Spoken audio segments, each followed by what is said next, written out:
ಸರ ಮಾಡಿ ನಮ್ಮ ಶಾಸಕರ ಮೇಲೆ ಏನು ಕಾರ್ಯಕರ್ತರ ಮೇಲೆ ಬೆಂಗಳೂರಿನಲ್ಲಿ ಹಲ್ಲೆ ಆಯ್ತು. ಆ ಹಲ್ಲೆ ಮಾಡಿದಂಥ ಪುಂಡ್ರಲ್ಲಿ ಕೂಡಲೇ ಅರೆಸ್ಟ್ ಮಾಡಿ ಅವರಿಗೆ ಶಿಕ್ಷೆ ಆಗುವಂತ ನೋಡ್ಕೊಳ್ಳುವಂತ ಜವಾಬ್ದಾರಿ ನಮ್ಮ ಪೊಲೀಸ್ ಇಲಾಖೆ ಮೇಲಿದೆ ಸರ್. ದಯವಿಟ್ಟು ತಮ್ಮ ಮೇಲಾಧಿಕಾರಿಗಳಿಗೆ ಹೇಳಿ ಮೊನ್ನೆ ಮೊಟ್ಟೆ ಎನಿಸಿದಾರ ರಾಡ್ಗಳಿಂದ ಹಲ್ಲೆಯನ್ನು ಮಾಡಿದಾರ ಅವ್ರ ಮೇಲೆ ಕಠಿಣ ಶಿಕ್ಷೆ ಆಗ್ಬೇಕು ಸರ್. ಅದೊಂದು ಭಾರತೀಯ ಜನತಾ ಪಾರ್ಟಿ ಬೇಡಿಕೆ ಇದೆ ಸರ್. ವಿದ್ಯಾರ್ಥಿಗಳು ಪ್ರತಿಭಟನೆಯನ್ನು ಮಾಡ್ತಾ ಇದ್ದಾರೆ, ಇದರ ಬಗ್ಗೆ ಎರಡನೇ ಅಭಿಪ್ರಾಯ ಇಲ್ಲ. ಆದರೆ ಎಲ್ಲೋ ಒಂದು ಕಡೆ ಕಾಂಗ್ರೆಸ್ಸಿನ ನಾಯಕರು ವಿದ್ಯಾರ್ಥಿಗಳು ಮಾಡತಕ್ಕಂಥ ಹೋರಾಟವನ್ನು ಮುಂದಿಟ್ಕೊಂಡು ರಾಜಕಾರಣವನ್ನು ಬೆರೆಸ್ತಕ್ಕಂಥ ಕೆಲಸವನ್ನು ಮಾಡಿದ್ದಾರೆ. ಇವತ್ತು ನೀಟ್ ಎಕ್ಸಾಮ್ ಮೇಲೆ ಆಗಿರ್ತಕ್ಕಂಥ ಸಂಖ್ಯೆ ಬಗ್ಗೆ ಪ್ರಧಾನಮಂತ್ರಿಗಳು ಈಗಾಗಲೇ ಹೇಳಿಕೆಯನ್ನು ಮಾಡಿದ್ದಾರೆ. ಯಾವುದೇ ತಪ್ಪು ಮಾಡಿರ್ತಕ್ಕಂಥ ಜನರ ಮೇಲೆ ಶಿಕ್ಷೆಯನ್ನು ಅವ್ರ ಮೇಲೆ ಕ್ರಮ ತೆಗೆದುಕೊಳ್ತೀವಿ, ಫಾಸ್ಟ್ ಟ್ರ್ಯಾಕ್ ಕೋರ್ಟ್ಗಳನ್ನು ನಾವು ನಿಯೋಜನೆ ಮಾಡ್ತೀವಿ ಅಂತಕ್ಕಂಥ ಹೇಳಿಕೆಯನ್ನು ಈಗಾಗಲೇ ನೀಡಿದ್ದಾರೆ. ಆದರೆ ದೇಶದಲ್ಲಿರ್ತಕ್ಕಂಥ ಮತ್ತು ದೇಶದ ಹೊರಗಡೆ ಇರತಕ್ಕಂಥ ದೇಶದಲ್ಲಿ ಏಕತೆ ಮತ್ತು ಅಖಂಡತೆ ಮೇಲೆ ತೊಂದರೆ ಬರ್ತಕ್ಕಂಥ ಶಕ್ತಿಗಳು ಭಾರತದಲ್ಲಿ ಈ ಥರದ ಪ್ರತಿಭಟನೆಗಳಿಗೆ ಕುಮ್ಮಕ್ಕನ್ನು ಕೊಡ್ತಾ ಇವೆ. ಹೀಗಾಗಿ ಕಾಂಗ್ರೆಸ್ಸಿನ ನಾಯಕರು ದೇಶದಾದ್ಯಂತ ಮತ್ತು ದೆಹಲಿಯಲ್ಲಿ ಮಾಡ್ತಕ್ಕಂಥ ಏನು ದೇಶ ವಿರೋಧಿ ಚಟುವಟಿಕೆಗೆ ಬೆಳಗಾವಿ ಜಿಲ್ಲೆ ಬಿಜೆಪಿ ಸಂಪೂರ್ಣವಾಗಿ ವಿರೋಧವನ್ನು ವ್ಯಕ್ತ ಮಾಡ್ತಾ ಇದೆ. ದಯವಿಟ್ಟು ಮಾಧ್ಯಮದ ಸ್ನೇಹಿತರು ಗಮನಿಸಬೇಕು, 2014ಕ್ಕಿಂತ ಮುಂಚೆ ಭಾರತದಲ್ಲಿ 53,000 ಮೆಡಿಕಲ್ ಸೀಟ್ ಇತ್ತು. ಇವತ್ತು ಕಳೆದ ವರ್ಷ 1,14,000 MBBS ಸೀಟ್ಗಳು ಇವತ್ತು ಭಾರತ ದೇಶದಲ್ಲಿ ಲಭ್ಯ ಇದೆ. ಇದೇ ವರ್ಷ 13,000 ಸೀಟ್ಗಳು ಹೆಚ್ಚುವರಿಯಾಗಿದ್ದಾವೆ. ಹೀಗಾಗಿ ಕಾಂಗ್ರೆಸ್ಸಿನ ನಾಯಕರು ತಮ್ಮ ಆತ್ಮವಿಮರ್ಶೆಯನ್ನು ಮಾಡಿಕೊಳ್ಬೇಕು. ತಮ್ಮ ಸರ್ಕಾರ ಇದ್ದಾಗ ಇರ್ತಕ್ಕಂಥ MBBS ಅಡ್ಮಿಷನ್ ಎಷ್ಟು, ಇವತ್ತಿರ್ತಕ್ಕಂಥ MBBS ನಾವು ತುಲನೆಯನ್ನು ಮಾಡ್ತಾ ಇಲ್ಲ, ಆದರೆ ನ್ಯಾಯವನ್ನು ಕೊಡ್ತಕ್ಕಂಥ ಕೆಲಸವನ್ನು ಬಿಜೆಪಿ ಸರ್ಕಾರ ಮೋದಿ ಅವರ ನೇತೃತ್ವದಲ್ಲಿ ಮಾಡಿದೆ. ನೀಟ್ ಪರೀಕ್ಷೆಯಲ್ಲಿ ಆಗಿರ್ತಕ್ಕಂಥ ಅಕ್ರಮದ ಮೇಲೆ ತನಿಖೆ ಮಾಡ್ತೀವಿ ಅಂತಕ್ಕಂಥ ಸಂಪೂರ್ಣ ನಿಲುವನ್ನು ಪಾರ್ಲಿಮೆಂಟಲ್ಲಿ ಚರ್ಚೆ ಮಾಡಲಿಕ್ಕೆ ನಮ್ಮ ನಾಯಕರು ತಯಾರಿದ್ದಾರೆ. ಆದರೆ ಕಾಂಗ್ರೆಸ್ಸಿನ ನಾಯಕರು ವಿದ್ಯಾರ್ಥಿ ಸಮುದಾಯವನ್ನು ದಿಕ್ಕು ತಪ್ಪಿಸ್ತಕ್ಕಂಥ ಕೆಲಸವನ್ನು ಕಾಂಗ್ರೆಸ್ಸಿನ ನಾಯಕರು ಮಾಡ್ತಾ ಇದ್ದಾರೆ. ತಮ್ಮ ಮುಖಾಂತರ ರಾಜ್ಯ ಸರ್ಕಾರದ ಮುಖ್ಯಮಂತ್ರಿಗಳಿಗೂ ಗೃಹ ಮಂತ್ರಿಗಳಿಗೆ ನಾವು ಹೇಳಿಕೆಯನ್ನು ಮಾಡಲಿಕ್ಕೆ ಬಯಸ್ತಾ ಇದ್ದೀವಿ. ಈ ಥರದ ಹೋರಾಟಗಳಿಗೆ ಕುಮ್ಮಕ್ಕನ್ನು ಕೊಡುವುದರ ಮೂಲಕ ಕರ್ನಾಟಕದಲ್ಲಿ ಸಹಿತ ಅಶಾಂತಿಯನ್ನು ಮಾಡ್ತಕ್ಕಂಥ ಕೆಲಸವನ್ನು ಕಾಂಗ್ರೆಸ್ ನಾಯಕರು ಮಾಡಬಾರ್ದು. ಕೂಡಲೇ ಪಾರ್ಲಿಮೆಂಟನ್ನು ನಡೆಸಲಿಕ್ಕೆ ಅವಕಾಶವನ್ನು ಮಾಡಿಕೊಡಬೇಕು.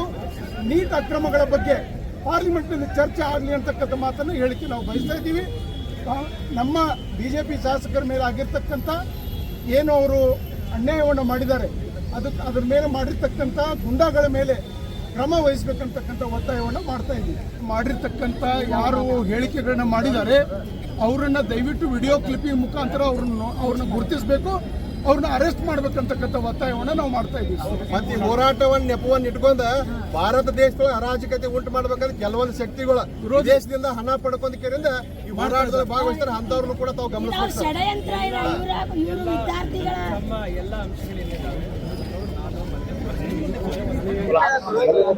विशेष करून बेळगावमध्ये भारतीय जनता पार्टी ग्रामीण त्याचबरोबर महानगरतर्फे जे काही दिल्लीमध्ये आंदोलन चालू आहे, काँग्रेसनं ज्या पद्धतीने या आंदोलनाचा उपयोग करून घेत आहे, विशेष करून अफजल हम शर्मिंदा है, तेरे कातिल जिंदा है, काश्मीर की आज़ादी, देश की बर्बादी आणि उमर खालिदचा बाप उमर खालिदने ह्या घोषणा दिल्या होत्या, भारत देश के तुकडे बनाएंगे. असे लोक अरुंधती रॉय जी काश्मीर आमचं नव्हे म्हणणारी, औरंगजेबाचे फोटो, अशा लोकांना घेऊन हे सीपे जी काय कॉकरोच पार्टीनं आंदोलन केलं आहे, आंदोलनाबद्दल आमची तक्रार नाही, कारण विद्यार्थ्यांचं नुकसान झालं हे मान्य आहे. पण आंदोलन विद्यार्थ्यांचं सोडून हे अतिरेकी लोक स्टेजवर बोलून आंदोलन करणं हे देशद्रोहींचं काम चाललंय. आंदोलन तुम्ही विद्यार्थ्यांनी करा, अतिरेकी लोकांना घेऊन आंदोलन करणं ह्याला टोटल विरोध आहे. बेळगावमध्ये काल आंदोलन झालं, काय म्हणून झालं? नीम का पत्ता कड़वा है, मोदी साला बड़वा है. राहुल गांधी बड़वा नहीं है, सोनिया गांधी बड़वी नहीं है, कौन कौन बढ़ गए हैं, वो भी हमारी संस्कृति नहीं है। हम किसको बढ़वा नहीं कहते। अरे एक प्रधानमंत्री है जो जिसको हमने शेर जैसा चुन के दिया हुआ है, उसको आप बढ़वा बोलते हैं। किसका राजीनामा मांगता है आपको? परीक्षा हो गई, विद्यार्थी आंदोलन तो हो गए, तुम्हारी क्या बेलगाम में क्यों बाबा खाली आजादी चाहिए? किसकी आजादी है करके आज रास्ते पर घूम रहे हैं आप? नहीं तो आइए मोर्चा निकलने को देते थे क्या? आजादी चाहिए, आजादी छीन के लेंगे। तो कौन सी आजादी चाहिए आपको? और आजादी चाहिए?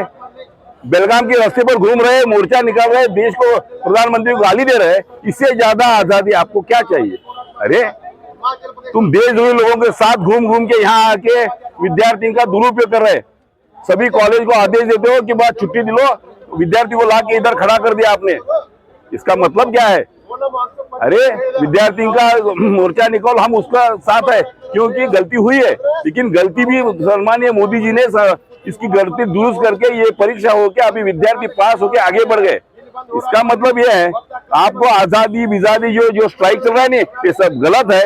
आपके पीछे दूसरे देश की शक्ति काम कर रही है, आपके पास पैसा आ रहा है, उसका दुरुपयोग है। और दूसरी घोषणा, हम हमारे देश को नेपाल बनाएंगे, हम हमारे देश को बांग्लादेश बनाएंगे।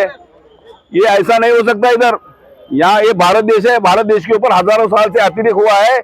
किस किस के कितने लोग आ गए, आज तक कुछ हो नहीं सका है।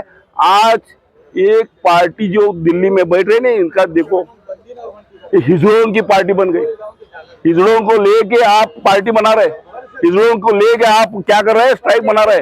ऐसा नहीं होता है। वहां का माहौल देखो, विद्यार्थी कोई भी नहीं है, बाकी सब बाहर देश से आए, पैसा आ रहा है, खाना खिला रहे, स्ट्राइक पर बैठे। इसके विरोध में हम लोग आज मोर्चा निकल रहे। आगे जाके बेलगाम में भी मोदी गद्दार है, ये घोषणा देना बंद करो। आजादी चाहिए, कौन सी आजादी चाहिए, ये भी घोषणा बेलगाम में देने के लिए हम विरोध करेंगे। मैं आप सबको, विद्यार्थी लोगों को मैं वार्निंग दे रहा हूं, आप भी इसके पीछे मत जाओ। आजादी किसकी चाहिए? आजादी ले लेके बस हुआ, अभी आजादी नहीं चाहिए। तानाशाह मोदी जी है तो आपकी आजादी कैसी चली? तानाशाह मोदी जी रहते थे तो आज क्या परिस्थिति होती आपकी? आप पार्लियामेंट में जा सकते थे क्या? इसका मतलब यह है, ये जो नीट परीक्षा का एक कारण है, इसके पीछे पूरा बड़ा एजेंडा लगा हुआ है। पूरे दुनिया के देश इसके पीछे है। ऐसा नहीं होने देंगे। बेलगाम में तो किसी भी हालत में होने देंगे, देश में भी होने देंगे। हमने वाघ को चुन के दिया हुआ है, इस देश ने शेर को चुन के दिया हुआ है, तुम लोगों जैसे गद्दार ने नहीं।